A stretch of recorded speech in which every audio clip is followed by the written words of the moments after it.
नाज़रीन, आज बड़ा एक फ़ैसला आया है अदालत की जानिब से। सनम और तैयबा के वकील शकील पाशा साहब हमारे साथ मौजूद हैं, तो इनसे अपडेट जानते हैं। आपको बहुत शुक्रिया। आज ज़रा पहले नाज़रीन को आगाह करें केस के हवाले से, समाअत के हवाले से। देखिए, आज जो समाअत हुई है उसमें ये डेवलपमेंट हुई है कि उनको जुडिशल लॉकअप में भेज दिया गया है। ठीक है। पहले उनको जुडिशल जो लॉकअप में था उनका रिमांड था आइडेंटिफिकेशन परेड के लिए। फिर उसके बाद कोर्ट ने रिमांड दिया फॉर रिकवरी के लिए। उसमें उनका 5 दिन का रिमांड था और आज अल्हम्दुलिल्लाह उनको जुडिशल रिमांड पे जुडिशल लॉकअप में भेज दिया गया। ये बहुत बड़ी डेवलपमेंट है आज की दिन की। तो कब आप ज़मानत के लिए कब जी दायर करें इंशाल्लाह पिटीशन? ये हमारा राइट है ज़मानत के लिए, वो हम अप्लाई करते हैं। देख के सोचो विचार करके कल इंशाल्लाह ताला हम उनकी जो बेल हैं वो अप्लाई कर देंगे। वैसे अभी थोड़ा सा बताइएगा कि उन पर कौन कौन सी दफ़ात लगी हैं देखिए, दोनों पर? दफ़ात तो जो एफआईआर होती है उसके अंदर जितनी दफ़ात है 302 से लेकर जितनी भी छोटी दफ़ात है वो तमाम सब के ऊपर अट्रैक्ट तो करती हैं अभी। अच्छा। लेकिन चूंकि हर बंदे का रोल जो है उसके मुताबिक वो दफ़ात को फिर हम क्लैरिफाई करते हैं कोर्ट के आगे कि क्या मेरे क्लाइंट के ऊपर ये दफ़ात लगती हैं या नहीं लगती। तो it's decision of the court and skill of the advocate. दोनों ने इसके ऊपर थारोली रिसर्च करके गुफ्तगू करनी और अपने क्लाइंट का दिफा करना होता है।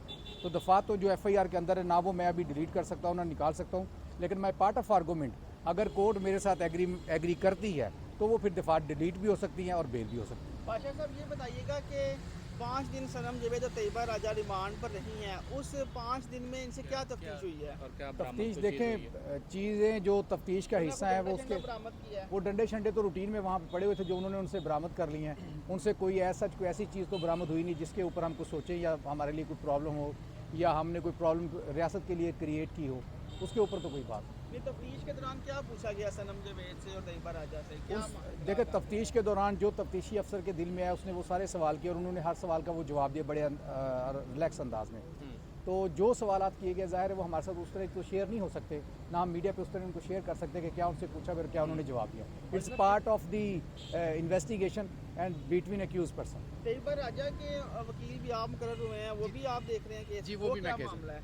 वो भी इसी तरह सेम उसी तरह मामले सारे खवातीन के ऊपर जो बने। हमारी- चांसेस है कि ज़मानत के जो हाई कोर्ट में ज़मानत के लिए अप्लाई करना है, कितने % चांसेस है कि बेल हो जाए? देखें, बात यह है कि उम्मीद पे दुनिया कायम है केस की और नौयत क्या है कि केस bailable है? जी बेलेबल उसमें ऑफेंस नहीं है और नॉन बेलेबल भी नहीं है, ठीक है। और हमने अपने पार्ट ऑफ आर्गूमेंट, जिसमें मैंने पहले कहा कि हमने पार्ट ऑफ आर्गूमेंट्स में बताना है कि क्या जो दफ़ात इसमें मेंशन की गई हैं क्या वो मेरे क्लाइंट के ऊपर वो अट्रैक्ट करती हैं, क्या उसका वो रोल बनता है। ये हमारी बहस होगी अब कोर्ट के अंदर। हमने वो साबित करना है कि मेरे क्लाइंट के ऊपर ये जो एफआईआर दर्ज की गई है ये उसके ऊपर अट्रैक्ट ही नहीं करती। अच्छा पाशा साहब, ये बताइएगा कि हमारी इतला ये है कि 3-4 FIRs और में भी नॉमिनेट करने की कोशिश की जा रही है, तो क्या आपके पास ऐसी कोई इतला आई है कि सनम या तैयबा को मज़ीद किसी FIR में नॉमिनेट किया जा रहा है? जी मेरे पास तो अभी तक कोई ऐसी इतला नहीं है कि किसी सेकंड एफआईआर में उनको इन्वॉल्व किया जा रहा है। इतना रगड़ा थोड़ा है, वो इतने दिनों से रगड़ा खारी खवातीन हैं। खवातीन होने के नाते उनके ऊपर तो अब ये नहीं होना चाहिए कि उनको किसी और एफआईआरों में नाम दर्ज कर दिया जाए। आपका रोल एक जगह हो सकता है, 2-2 जगह 3-3 जगह तो आपका रोल नहीं हो सकता। और ना ये सुलेमानी टोपी पहनी हुई इन्होंने कि ये पहने के कैप और किसी और जगह भी पहुंच जाएंगे। क्या अभी तक कोई एग्जैक्ट रोल इनका डिफाइन हुआ है कि सनम का ये रोल था, तैयबा का ये रोल था जिना हाउस हमले में? जी नहीं, अभी तक कोई मेरे नॉलेज में नहीं। आज जब आपकी मुलाकात हुई है तो उनकी बॉडी लैंग्वेज कैसी थी आपकी, उनसे क्या गुफ्तगू हुई वो है? देखे पूरी उम्मीद थी और उनके जो मैंने उनसे गुफ्तगू की है उनके ऊपर कोई बर्डन नहीं था, वो डिप्राइव नहीं थी, वो बड़ा रिलैक्स थी। अच्छा। और उन्होंने बड़ा रिलैक्स फील किया। लास्ट टाइम तो बड़ी वो अपसेट थी और उन्होंने शिकायत भी की थी, अब वो चीज़ उनके जहन से निकल गई है? नहीं, चीज़ें तो जेहन में देखें, जब आप अंडर इंटेरोगेशन होते हैं या आप इदारों के पास होते हैं या आप इंतज़ामिया या पुलिस के पास होते हैं तो बंदा रिलैक्स उस तरह तो नहीं हो सकता।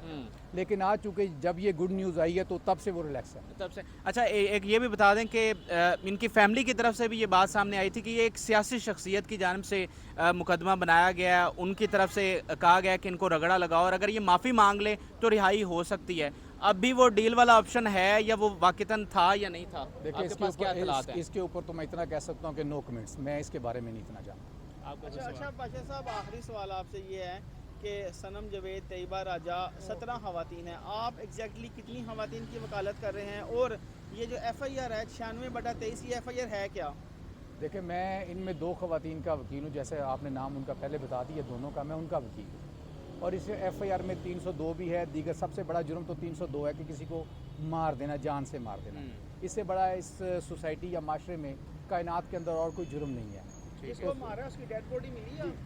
जी मेरे नॉलेज में नहीं है, मैं ऐसे को बात करूँ। अच्छा, उसकी डेड बॉडी हमें मिली। इन्होंने तो किसी को मारा नहीं। मैं FIR का मतलब जो आपने मुझसे पूछा है, जिसमें लिखा हुआ है जो जुराइम लिखे हुए हैं, तो सबसे बड़ा जुर्म तो 302 का लिखा हुआ है। लेकिन वो मैंने पहले बताया कि हमने उसकी ट्रांसलेशन करनी है, हमने समझाना है, हमने अपने निकात उसमें से निकालने हैं कि क्या मेरे क्लाइंट के ऊपर ये जो FIR के अंदर 15-20 FIR के अंदर जो इन्होंने दफ़ात मेंशन किया, क्या वो मेरे क्लाइंट के ऊपर अट्रैक्ट करती हैं या नहीं करती। अच्छा, जेल में जो पेरेंट्स हैं उन्होंने मुलाकात के लिए क्या नरमी अब बेहतर होगी या वैसे ही सख्ती होगी मुलाकात का? देखें, ये तो जेल के अपने रूल है और दस्तूर है, उसके मुताबिक उसने अपने कायदो ज़वाबत के मुताबिक देखना है कि सख्ती है या नरमी है, ये जेल के ऊपर है। आइन क्या कहता है कि आइन देखें, आइन का आर्टिकल 10 है जो फेयर ट्रायल के ऊपर गुफ्तगू करता है और credit goes to Asif Ali Zardari को। उन्होंने ये ट्रायल डाला था कॉन्स्टिट्यूशन के 10 ने कि आपको फेयर ट्रायल मिलना चाहिए और ये फेयर ट्रायल होना चाहिए।